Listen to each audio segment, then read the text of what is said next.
The shoulder raise is similar to the shoulder press, but you're actually going to isolate more the front and the side and the back part of your deltoid at one time. So what I want you to do is just stand with your feet about hip width apart, pretend like you're holding weights, and start with your palms facing back, or some people say facing down, and you're going up and down.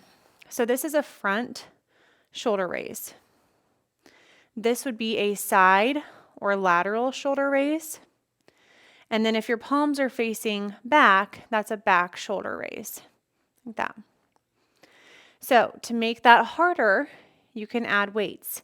And you can also vary your hand positions here. So I showed you palms down first, but you can also do palms up, or they call this candlestick hands. You can go out at an angle like that. But these are great shoulder isolators.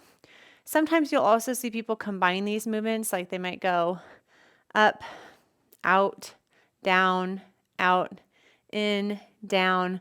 They're all different variations of the shoulder raise. So let's start with the dumbbells. You're going to want a lighter set of dumbbells. I have 10s here just for convenience, but I'm not going to do very many repetitions.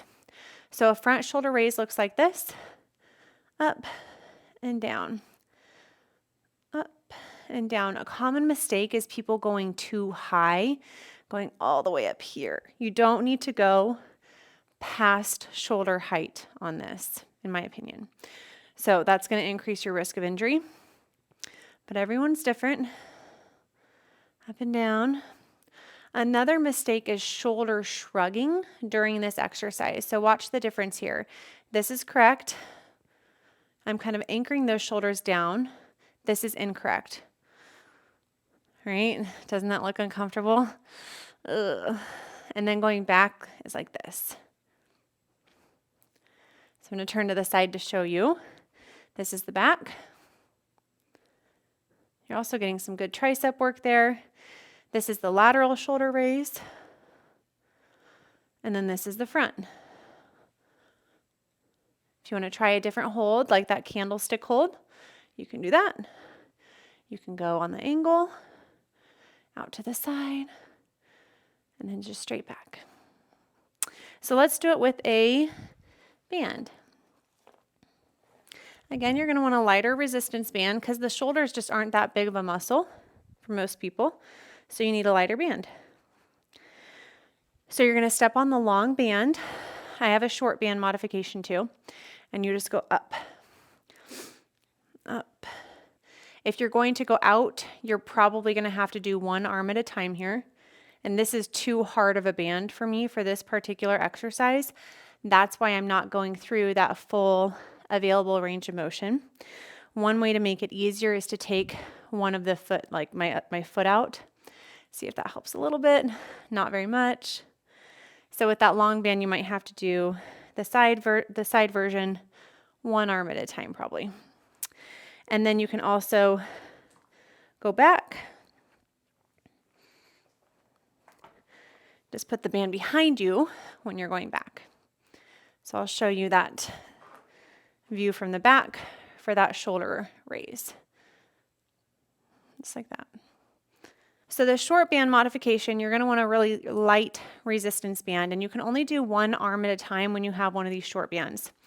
You're going to anchor the band down kind of at your thigh and just go up. You can do whatever wrist position you want here.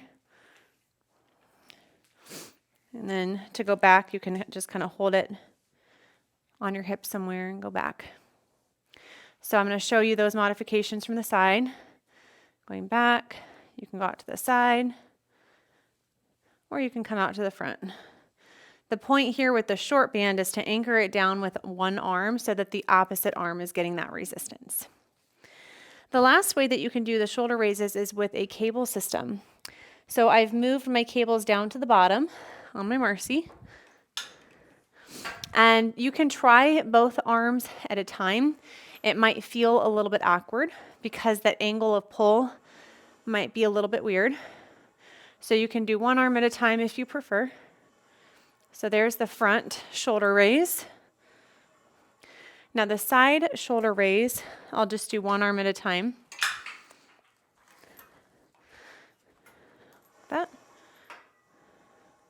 This is a great shoulder sculptor. If you see people with really good looking deltoids, it's likely that they have done some of this sculpting work.